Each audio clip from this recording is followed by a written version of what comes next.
Bueno, hola chicos, hola chicas, muy probablemente no se acuerden de mi cara. Yo soy el profesor Sebastián Estrada, soy el profesor de historia para tercero primera y tercero segunda. Y bueno, la razón por la cual estoy grabando este pequeño video, va a ser una videoclase, es justamente para poner un poquito en contexto, bueno, cómo vamos a seguir en adelante y hablar un poquito, bueno, de la materia en particular, ¿sí? Ustedes vienen haciendo trabajos diversos sobre, digamos que son interariales, que van tocando los diversos departamentos sociales, comunicación, bueno, las áreas exactas, independientemente y han ido trabajando una serie de temas muy interesantes a lo largo de esta primera etapa dura de pandemia, ¿sí? Espero que estén bien, espero que se estén cuidando. Y bueno, en esta nueva etapa vamos a trabajar parte del programa de cada una de las materias. Es decir, vamos a empezar a trabajar algunos contenidos de cada una de las materias, ¿sí? En el caso de historia, ¿sí? Bueno, todavía no hemos visto ningún contenido específico del programa, razón por la cual, bueno, quiero explicarles un poquitito hacia, digamos, cuál es el programa, qué es lo que deberíamos estar viendo, y teniendo en cuenta que estamos en septiembre y que no vamos a seguramente cubrir todo el programa, tratar de hacer foco en algunas ideas, ¿sí? Y algunas cosas que son importantes, me parece que les pueden ser de utilidad de rescatar de la historia justamente para lo que es el programa de tercer año. Bien. El programa de tercer año es un programa muy largo, muy extenso, que recoge la historia argentina, pero también el contexto internacional, desde finales del siglo XVIII hasta principios del siglo XX.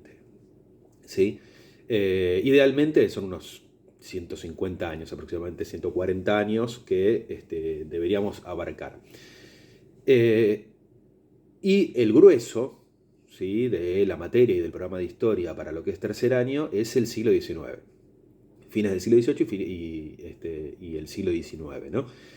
Es un siglo muy complejo desde el punto de vista histórico, desde el punto de vista de la cantidad de cosas que sucede y que uno debería intentar analizar en historia, no solamente en el contexto internacional, sino también en la historia argentina. ¿Bien? En la historia argentina, desde luego, pasan muchas cosas, desde las invasiones inglesas y la Revolución de Mayo hasta, bueno, la conformación del modelo agroexportador a fines del siglo XIX y principios del siglo XX, pero en todo ese camino, ¿sí?, es justamente cuando se conforma el Estado argentino, ¿no? Y donde se conforma un poco las bases socioeconómicas de la sociedad en la cual nosotros actualmente vivimos, ¿no? Por eso es un siglo y es un programa que es vital y es muy importante desde mi punto de vista, por supuesto, entender como para comprendernos como sociedad, como nación, como conjunto de personas, etcétera, etcétera, etcétera, ¿sí? Entonces, yo lo que pensé en este primer video es contarles un poquitito, grosso modo, ¿sí?, muy por encima y de manera muy resumida, algunas ideas que son importantes y algunos eventos y algunos procesos que son muy importantes de todo este periodo que acabo de caracterizar, ¿sí? Yo me hice un pequeño punteo, algunas cosas que les quiero decir y seguramente después la actividad esté relacionada con todo esto que voy a decir en esta videoclase, ¿sí? Voy a tratar de hacerlo lo más corto posible, pero seguramente se va a extender por algunos cuantos minutos. Bueno, lo primero que hay que decir es que nosotros tendríamos que tratar de analizar por separado, digamos, pero a la vez de manera muy imbricada, lo que es la historia argentina, es decir, el efecto, digamos, del contexto internacional en la historia argentina y por qué se fueron sucediendo determinadas cosas en la historia argentina. Y en la historia latinoamericana y la historia americana en general, ¿sí? A ver, nos ubicamos a fines del siglo XVIII, ¿sí? Dos de los principales procesos y eventos que sacuden el mundo y que transforman definitivamente el mundo son la Revolución Francesa en 1789 y por supuesto la Revolución Industrial a fines también de siglo, ¿no? Con la invención, digamos, de una serie de artefactos, ¿no?, y de algunos cambios tecnológicos que van a modificar y cambiar el mundo productivo en adelante y sobre todo a partir justamente del mundo productivo se van a modificar las relaciones de producción entre los hombres, ¿no? Va a aparecer el mundo del trabajo, ¿no? Un poco más como lo conocemos hoy, y paulatinamente va a ir desapareciendo ese mundo agrario, ¿no? Que ya venía muriéndose el mundo, es decir, ese mundo feudal, que todavía tiene restos y que todavía es en esa época muy fuerte en otras partes de Europa, como por ejemplo en la Europa del Este, en la Rusia, ¿no? De los zares rusos, ¿no? Pero que también ya estaba de alguna manera muriendo en buena parte de lo que sería Europa occidental, ¿no? Francia, España, pero principalmente los países occidentales, ¿no? De Europa occidental, ¿no? La Europa que está más hacia el Atlántico. ¿Bien? Estos dos procesos, por supuesto, sacuden al mundo, sacuden el mundo de las ideas, sacuden las relaciones económicas y sociales y transforman la sociedad, ¿no? La Revolución Francesa es una sociedad burguesa, es una revolución burguesa, la hacen los burgueses, esa nueva clase, o esa clase que en realidad ya tenía en mucho tiempo, ¿no?, de haber aparecido, pero que era esa clase que comenzaba por poder económico a disputarle el poder al antiguo régimen, es decir, a los reyes y a los nobles, a esa nobleza que venía ya en decadencia de siglos y siglos de un sistema feudal que comenzaba, ¿no?, a ser ya avasallado por la fuerza de un nuevo sistema económico que era el sistema capitalista. ¿Bien? A ver, en este contexto, ¿sí?, se producen un montón de cimbronazos, no solamente en Europa, sino en todas partes del mundo, justamente porque el cimbronazo europeo va a tener su correlato, por ejemplo, también en el sistema colonial americano, ¿no? Los principales sistemas coloniales en América eran el portugués, el español, el inglés, ¿no? Grosso modo, pero había otras potencias europeas metiendo la cola, como siempre, en América. Pero vamos a focalizar un poquito en lo que es lo que va a ser el territorio argentino específicamente, que en ese momento eran las provincias, después fueron las Provincias Unidas del Río de la Plata, pero hacia 1776 pasan dos cosas importantes en América que tienen mucha significación por su correlato político y también por su correlato ideológico, ¿no? En 1776 se produce la revolución y el inicio de la secesión de las colonias inglesas, es decir, de lo que va a ser después los Estados Unidos de Norteamérica. Es ahí cuando se produce la revolución, con el tiempo van a sacar una constitución, ¿sí? Y que esa constitución va a ser importante porque va a ser también ideológicamente y desde el punto de vista programático, es decir, de la base del texto, va a ser también letra justamente para las constituciones, las diversas constituciones que después se van a dar en Latinoamérica ya a principios del siglo XIX, ¿no?, cuando se hagan todas las revoluciones, como por ejemplo la Argentina en 1810.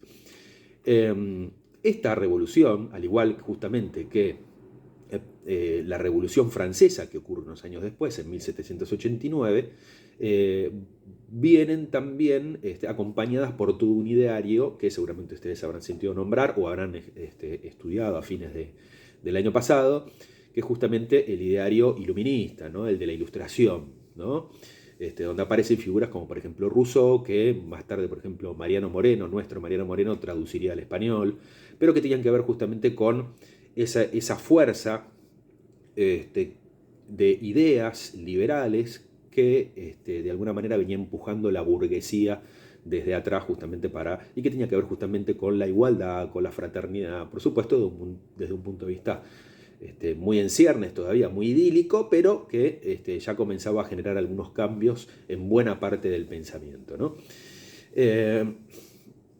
Tal es así que, bueno, la Revolución Francesa es un proceso que inicia en 1789, pero que uno puede extenderlo hasta 1814, 1815, porque tuvo diversos momentos. Atravesó momentos más álgidos, más de transformaciones muy radicales y muy sangrientas en la sociedad francesa, hasta que a fines del siglo XVIII toma de alguna manera la manija el famoso Napoleón Bonaparte, quien se termina transformando en emperador, ¿no? Pasan muchas cosas en el medio, hay diversos tipos de antes, ¿no?, entre 1789 y cuando Napoleón se forja como emperador, pasan por diferentes estadios republicanos, ¿no?, asamblearios, ¿no?, y de alguna manera de ampliación de derechos ciudadanos, pero lo cierto es que al final Napoleón Bonaparte toma un poco la batuta, la manija, y comienza un periodo imperialista de los franceses en el cual justamente el ejército napoleónico comienza a invadir otros territorios europeos, en los cuales también, con muchas diferencias territoriales y a nivel, digamos, de las diversas naciones, pero busca también imponer un sistema cuasi republicano, ¿sí? Basado justamente en el poder de la burguesía. ¿Bien? En estos, digamos, en estos derroteros, Napoleón también termina invadiendo la península ibérica. La península ibérica es la península donde está España, pero también está Portugal. Resulta que él estaba enemistado con los portugueses porque los portugueses estaban aliados con los ingleses, ¿no? Entonces, para pasar con su ejército hacia Portugal, tiene que pasar justamente por territorio español. Entonces, cuando pasa por territorio español, termina de alguna manera traicionando la alianza que tenía con los españoles y termina deponiendo al rey. ¿Por qué menciono todo esto? Porque el rey era Fernando VII, en realidad era primero Carlos. Hay, bueno, una cuestión política que es la famosa farsa de Bayona, en la cual ahora no vamos a entrar, pero de alguna manera los reyes, tanto Carlos como Fernando VII, terminan presos, ¿sí? Terminan de alguna manera siendo cautivos de Napoleón, y Napoleón pone al hermano como rey, ¿sí? A José Bonaparte. ¿Por qué es importante eso? Porque esto sucede justamente en 1808, ¿sí? Pero lo que sucede, eso detona todo un movimiento de rebeldía, por supuesto, en la península ibérica, y los españoles lo que hacen es generar juntas de gobierno, ¿sí? En reemplazo del rey que estaba preso.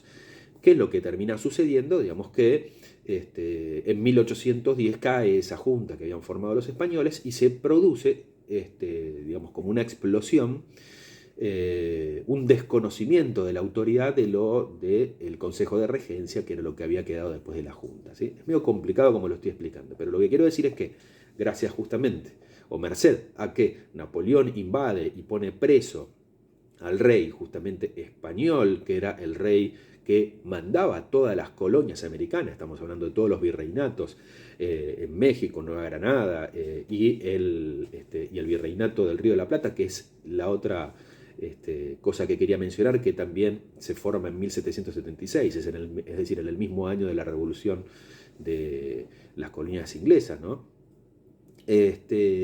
Justamente a raíz de la deposición del rey Fernando VII es que va a haber un estallido revolucionario en varias colonias americanas, y una de ellas va a ser, por supuesto, lo que después va a ser Argentina. En ese momento eran las Provincias Unidas del Río de la Plata. Vamos a tener nuestra revolución en 1810 y a ver, a partir de allí, ahora vamos a hablar un poquito de qué es lo que sucede durante todo ese siglo XIX en Argentina o en las Provincias Unidas, en nuestro territorio. A partir de la Revolución de Mayo, van a pasar algunos años hasta la independencia, ahora vamos a ver qué sucede con eso, y Argentina comienza un proceso de organización institucional muy cargado de complejidades y de complicaciones, porque justamente Argentina no surge como un país inmediatamente después de 1810, ni siquiera después de 1816, sino que para tener un ordenamiento constitucional, para llamarse definitivamente República Argentina y para tener una organización como la que está plasmada en la Constitución, hay que esperar hasta 1853, es decir, unas cuantas décadas. Todo un proceso largo y complejo que está atravesado por múltiples guerras civiles, guerras civiles, ¿no? Entre diferentes factores y sectores de poder que quieren de alguna manera comandar y establecer, digamos, un tipo de gobierno particular. Está atravesado, digamos, por décadas de gobierno justamente del rosismo y demás hasta 1853.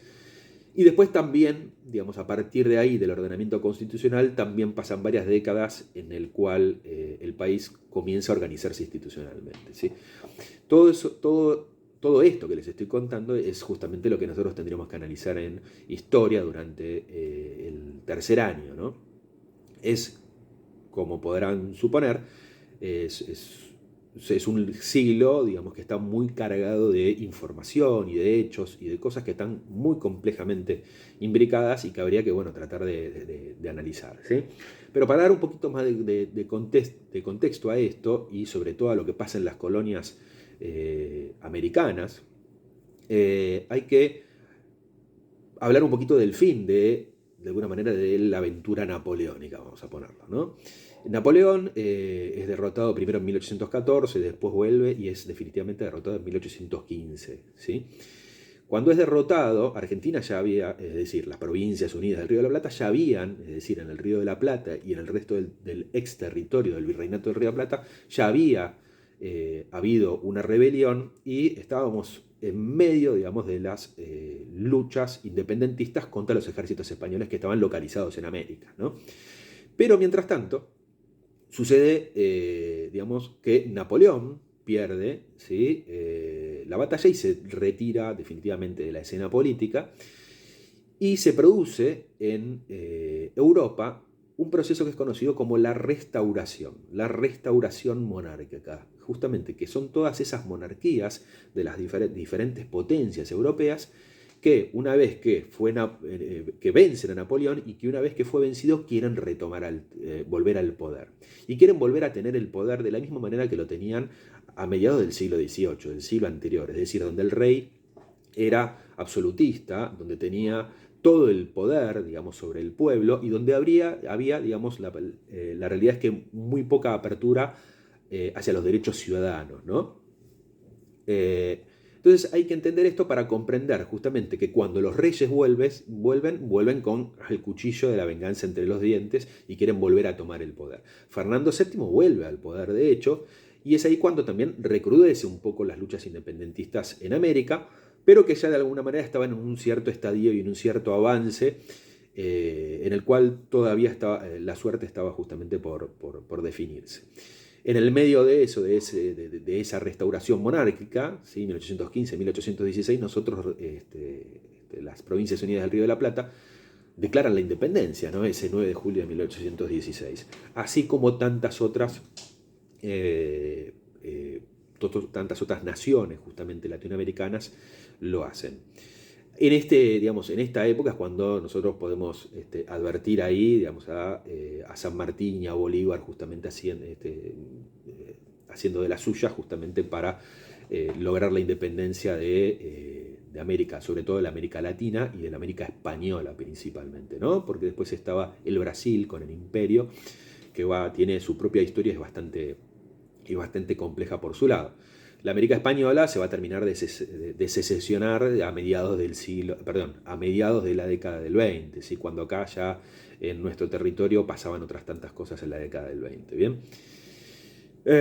Pero ¿qué es lo que quiero decir? Es importante entender que hay un contexto internacional muy particular y es justamente el de la restauración monárquica, el de la vuelta de todas esas monarquías absolutistas al poder en las principales potencias europeas, las principales potencias como Austria, como Prusia, como Francia, justamente, como España, ¿bien?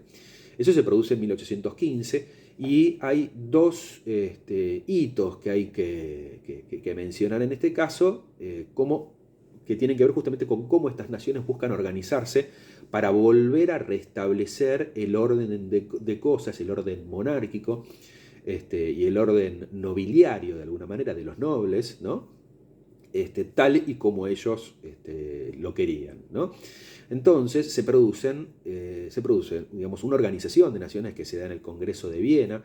El Congreso de Viena se da en 1815 y participan todas las potencias y de alguna manera, digamos, hacen algunos acuerdos territoriales, ¿no? Porque obviamente Napoleón había complejizado el mapa europeo, haciendo tomas de naciones, haciendo tomas de territorios y demás, reorganizan un poco el mapa y fijan las bases, digamos, del nuevo orden restaurado, ¿no? Por decirlo grosso modo. También se produce algo que se conoce como la Santa Alianza, que es la alianza, una alianza que tiene bastante de simbólico y es una alianza de alguna manera defensiva y militar, ¿sí? En la cual Austria, Rusia y Prusia deciden aliarse, ¿sí? Para defender, ¿sí? El nuevo orden de cosas que había emanado justamente del Congreso de Viena, ¿no? Eso es lo que está pasando en Europa durante este tiempo. Es decir, las monarquías estaban volviendo, estamos en 1815, pero también había todo un proceso que había generado cambios, ¿sí? Y que ya mencioné antes, que había generado cambios que iban a ser de alguna manera imparables, ¿no?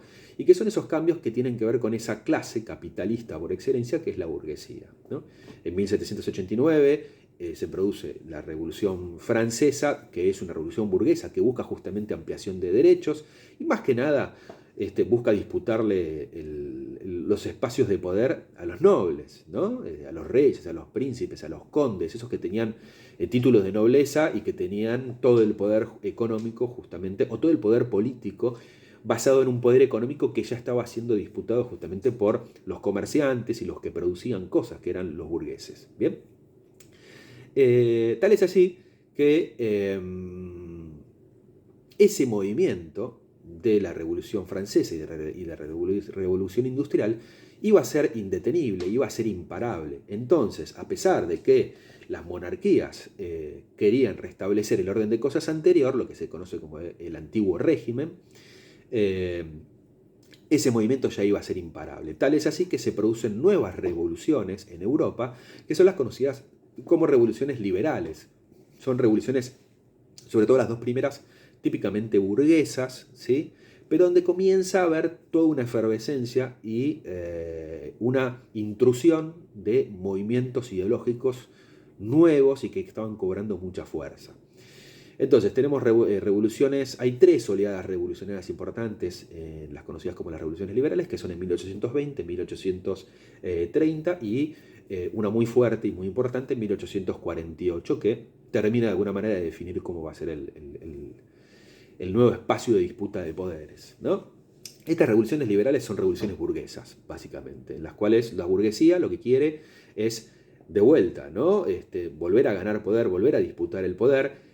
Apunta justamente a la conformación ya no de monarquías, sino de gobiernos republicanos, en las cuales justamente cuando uno habla de república, habla de congresos, ¿no? Es decir, habla de injerencia directa del pueblo, de alguna manera, por más que sea muy mediatizado, pero que una participación ciudadana en las decisiones. Y sobre todo, cuando uno habla de participación, habla justamente de otros estamentos de poder, estamentos burgueses de poder, ¿no?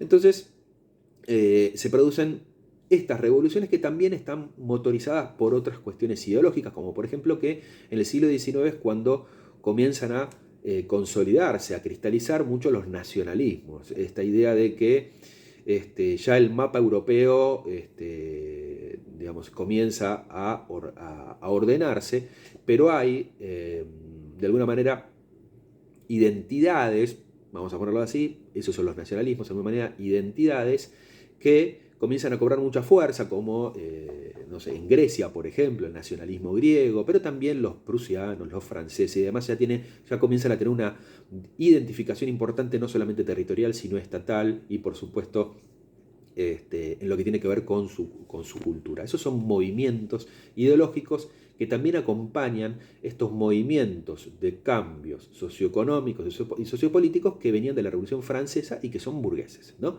Lo reitero y lo repito varias veces porque es justamente lo que cambia, lo que termina de cambiar las sociedades de esos viejos regímenes feudales hacia un régimen ya cuasi republicano o de monarquías republicanas, lo que se vendría a ser monarquías parlamentarias, es decir, una monarquía donde hay un rey, pero también un parlamento, una suerte de congreso que tiene mucha importancia.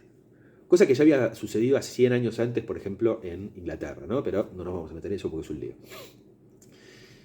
A la par de todo esto, también lo que cambia es, como lo dije anteriormente, es el mundo del trabajo, ¿sí? De la mano de la revolución industrial nacen y terminan de definirse las clases sociales, ¿no? Aparecen los burgueses, ¿sí?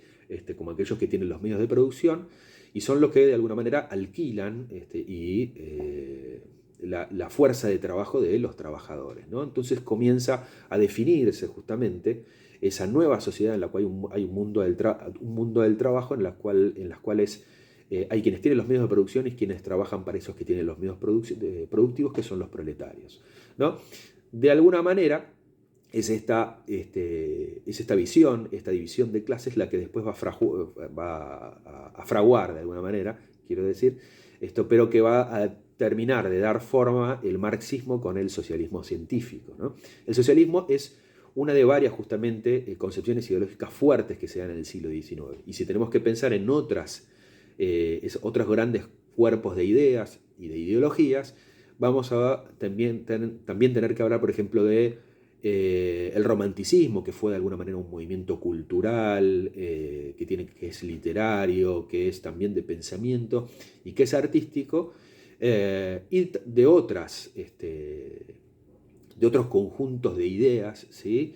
Que surgen y que tienen bastante fuerza en el siglo XIX, como por ejemplo el idealismo o el positivismo, ¿no? El positivismo que está muy asociado justamente a la técnica, a la razón, ¿sí? Y al uso, digamos, de estas herramientas como pilares del progreso de las naciones. Piensen que que el mundo, ¿sí? Europeo sobre todo, estaba en un proceso de aceleración justamente de los inventos y de los adelantos tecnológicos que modificaban todo el espacio, que modificaban las relaciones de producción entre los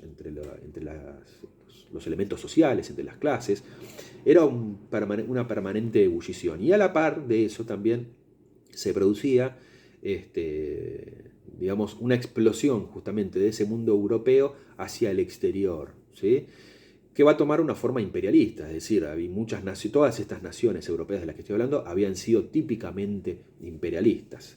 ¿Qué es imperialista? Bueno, España fue imperialista cuando colonizó toda América, igual que fueron los portugueses, ni hablar de los ingleses que venían haciendo de las suyas en África, en Asia, en la India, etcétera, etcétera, etcétera. Eran naciones típicamente imperialistas. Y para hablar del imperialismo también se puede mencionar justamente que en la segunda mitad del siglo XIX y sobre todo a fines del siglo XIX, recrudece justamente, digamos, el afán imperialista de todas estas naciones. ¿Por qué recrudece? Justamente porque todas estas naciones, principalmente Inglaterra, pero incluso la naciente de Estados Unidos de alguna manera, pero también otras potencias europeas como Prusia, ¿no? Austria, Francia, Italia inclusive y España, que ya había tenido sus colonias, están atravesando procesos de modernización de sus aparatos productivos, entonces comienzan a demandar, por supuesto, materias primas y recursos que van a buscar directamente a otros territorios. Y no lo hacen de buena onda, sino que directamente llevan a sus ejércitos y forman colonias y se establecen y roban territorios, ¿no? Básicamente es eso lo que sucede con la colonización y con el imperialismo. La idea de imperialismo tiene que ver justamente con generar un imperio, ¿no? Tal es así que, por ejemplo, en 1884 se produce la Conferencia de Berlín, que se da justamente en Berlín, en la cual varias de las potencias europeas terminan, porque ya estaban muy presentes, pero terminan de dividirse el África por completo, ¿no? Un continente donde ya habían metido la cola los holandeses, los ingleses, los españoles, los alemanes, y terminan por dividirse. Dicen, bueno, esta parte es para mí, esta parte es para vos, y se van dividiendo toda el África. Ese proceso de colonización va a terminar bien avanzado el siglo XX. A mediados del siglo XX se van a ir de alguna manera independizando todas esas naciones africanas que fueron sojuzgadas por todos estos países.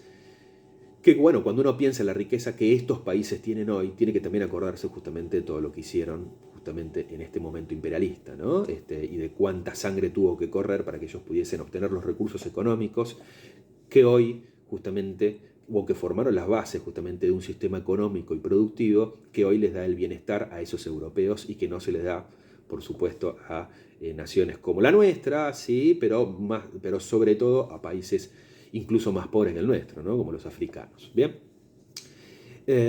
Una última cosa que puedo comentar es que a mediados, es decir, la segunda mitad del siglo XIX, y que está muy relacionado con el imperialismo, se da una segunda revolución industrial, ¿sí? Que está relacionada con este avance de la técnica en ciertas áreas tecnológicas que van a ser clave para el desarrollo tecnológico e industrial no solamente del siglo XIX, sino de todo el siglo XX. Y hablamos justamente del auge del petróleo, por ejemplo, de la electricidad, ¿sí? El uso de la electricidad, que va a ser muy importante, por supuesto, ambas como van a ser las principales fuerzas motrices. Cuando hablo de fuerza motriz, hablo de una fuerza que le da razón de ser y que de alguna manera provoca la producción, ¿no? Genera producción, genera actividad y demás, ¿no? El petróleo mueve el mundo hoy en día. Bueno, en ese momento es cuando de alguna manera comienza este auge, se descubre digamos, el uso doméstico e industrial de la electricidad también como fuerza motora, y eso genera obviamente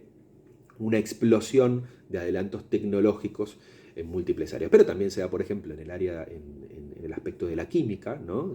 El uso de múltiples elementos químicos justamente para procesos productivos, etcétera, etcétera, etcétera. Y también se da el auge del acero, ¿no? El acero que se va a utilizar en la construcción de prácticamente todas las estructuras edilicias, de barcos, etcétera, etcétera, etcétera.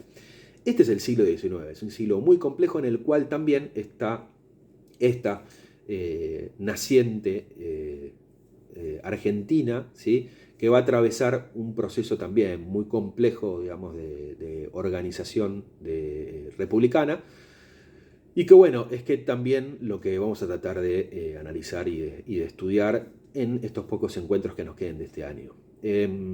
Espero que, bueno, llevo 31 minutos de video.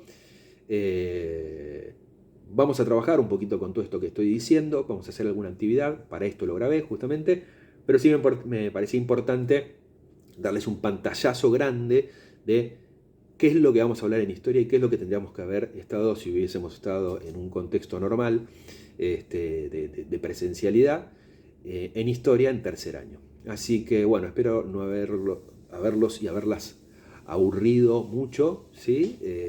Y bueno, nos vemos la próxima. Saludos.